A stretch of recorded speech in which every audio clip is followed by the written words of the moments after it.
Bitcoin sudah naik dari 62.000 ke 78.000. Nah, pertanyaan paling utamanya, apakah Bitcoin ini sekarang sudah bottom di siklus kali ini? Dan apakah sekarang sudah waktunya untuk kita menambah posisi spot Bitcoin kita? Atau justru kita harus menunggu untuk bottomnya yang terjadi di Oktober? Nah, mari kita bahas dengan siklus analisa waktu. Sebelum kita mulai, seperti biasa kita disclaimer on, ini bukan financial advice, saya bukan financial advisor dan saya tidak berhak memberikan advice apa-apa. Ini hanya sepenglihatan mata saja yang saya sudah kerjakan selama bertahun-tahun. Nah, mari kita mulai. Bitcoin itu seperti yang kita lihat, ya, dia selalu low-nya di bulan ke-47. Jadi kita tarik dari low-nya sini, ini monthly chart ya, sampai low-nya itu di 47 bulan.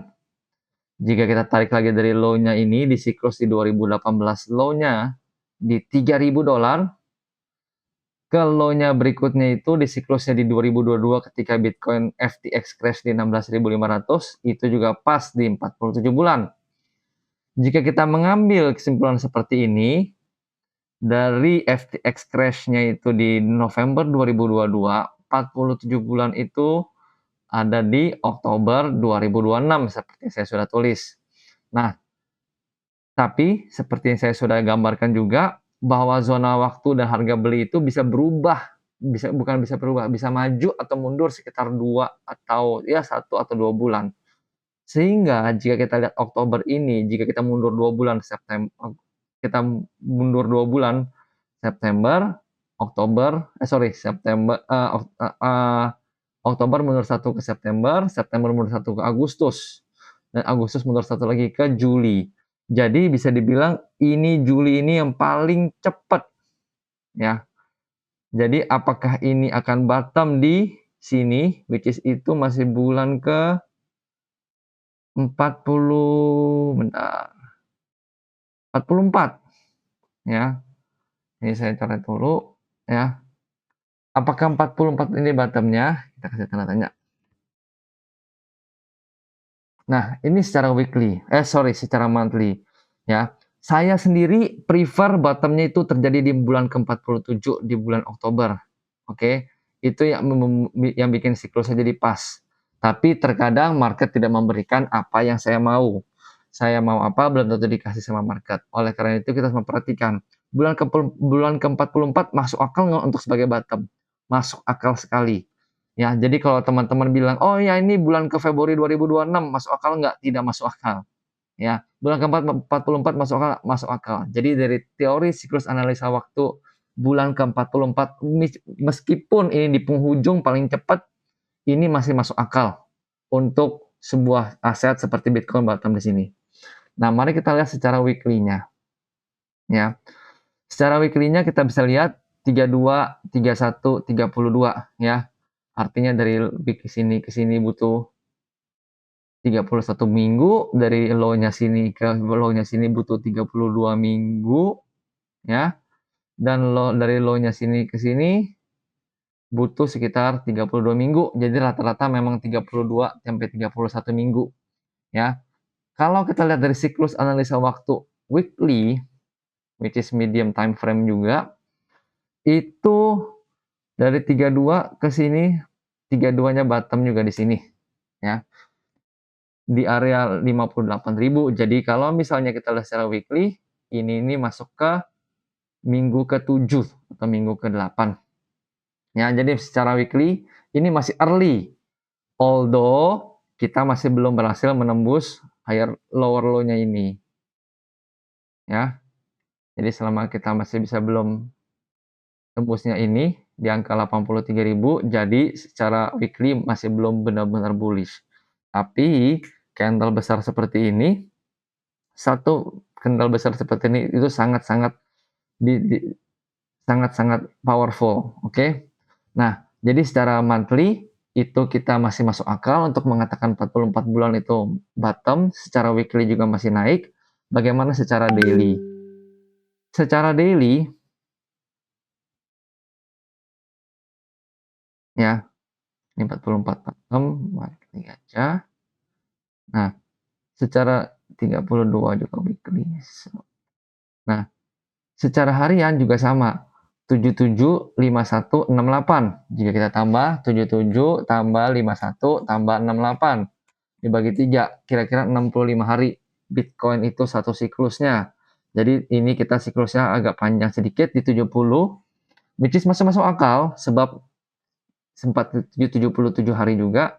Jadi secara daily-nya ini kita masih memasukin hari ke 10, 11, which is masih panjang. 60-70 hari itu masih sekitar di Oktober.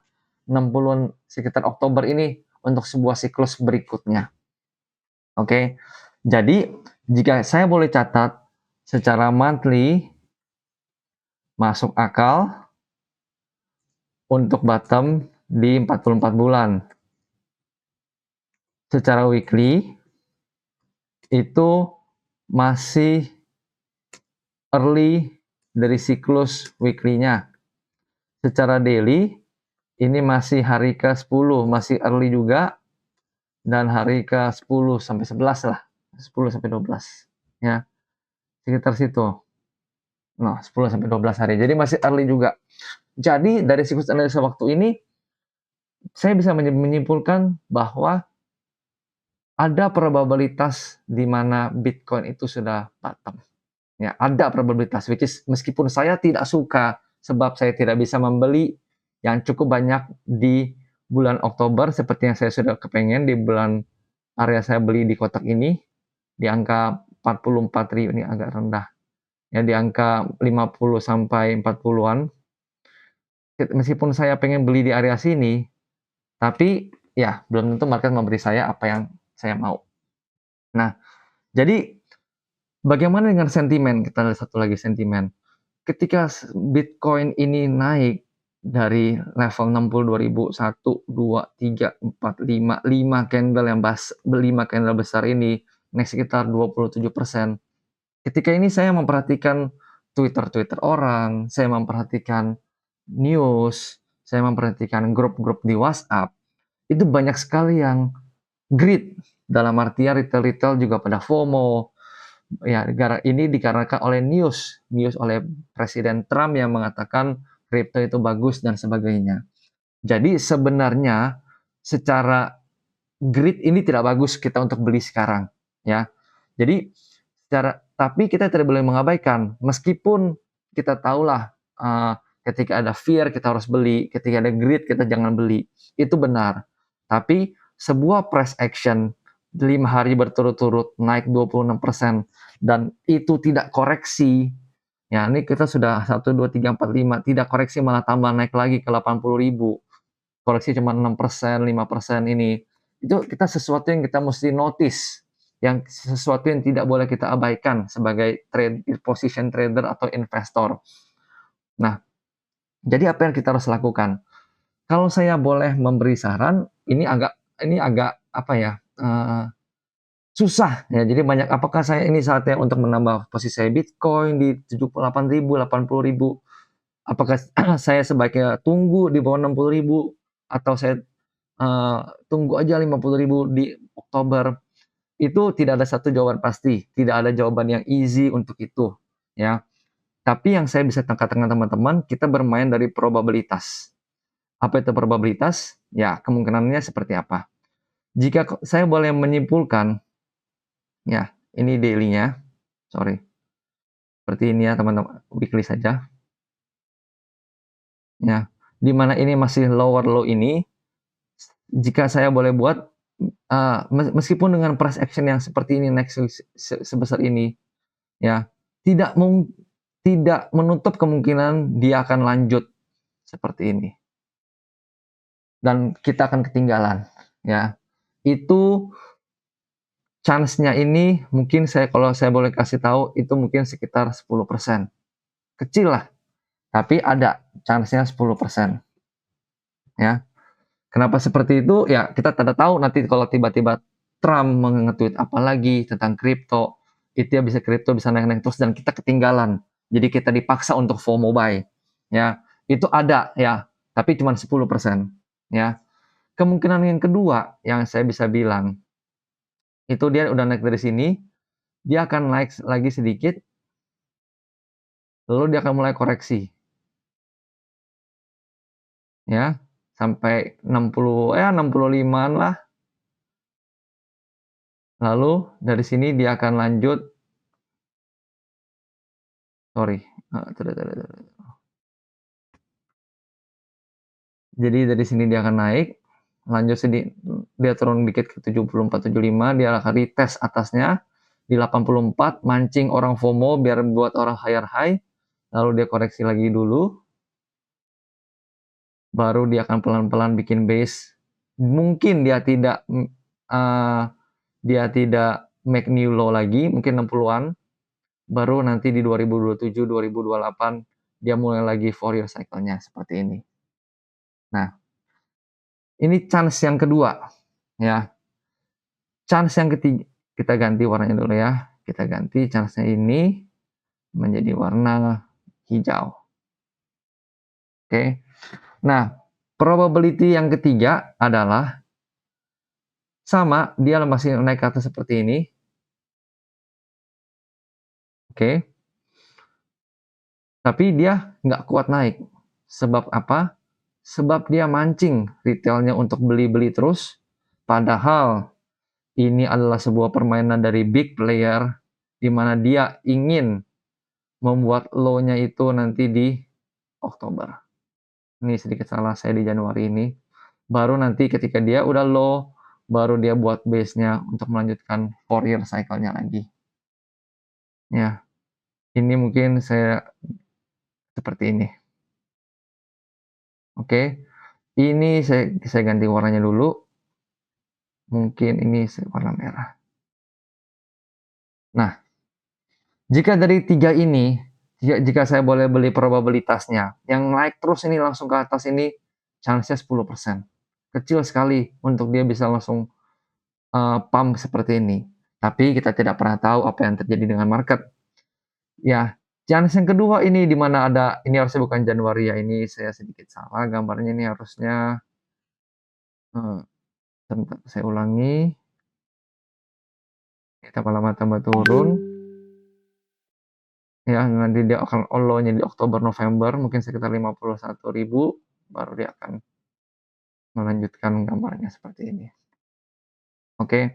Nah, chance yang kedua ini yang warna merah di mana dia akan buat low-nya di Oktober itu sekarang sudah berturun jauh. Kalau saya boleh kasih chance itu mungkin sekitar 30%, teman-teman.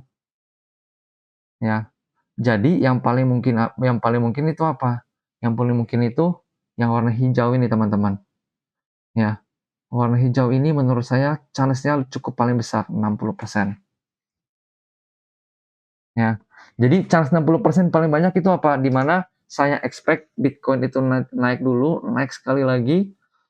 Nah, mungkin ke area 83, 84, retest ini 84 ya, untuk bikin higher high. Ketika dia sudah make higher high, dia akan retrace balik ya. Mungkin ada berita jelek nanti mungkin di akhir quarter apakah saham-saham S&P 500 bakal turun, apapun itu yang akan bikin turun, tapi dia tidak akan make new low ya. Dia paling cuma di area 60-an ribu, 65, 66. Lalu dia akan lanjut naik ke melakukan 4-year cycle. Nah, jadi maksud saya jangan pernah berekspektasi, oh Bitcoin dari sini pasti langsung bullish, langsung all time high, 100.000, jangan. Tapi kita juga tidak boleh pesimis, oh ini Bitcoin ini tetap tenang saja, kita tidak usah beli apa-apa Bitcoin. Nanti saja kata paman trader, nanti bisa ke 50.000.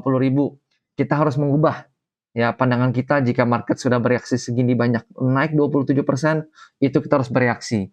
Ya tidak juga. Jadi chance-nya ini sebelum ini naik segini banyak, chance untuk dia bottom di 50.000 itu mungkin sekitar 70-80%. Tapi dengan dia naik segini banyak, ya chance-nya langsung turun jauh. Dari 78% tinggal 30%.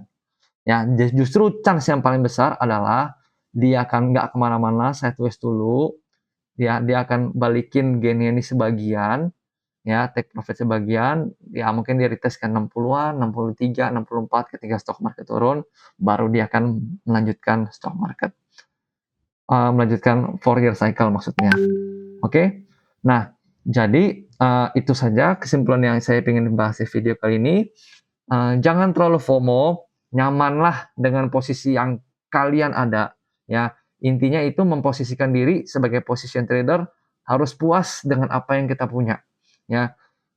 Jika kita belum banyak punya Bitcoin, ya sudah, kita, teman-teman atur sendiri posisinya, tapi saya sudah, atur posisi sesuai dengan kenyamanan kalian, ya. Nggak usah FOMO buy, tapi harus ada posisi sedikit di Bitcoin, jadi jaga-jaga warna kuning ini chance 10% terjadi.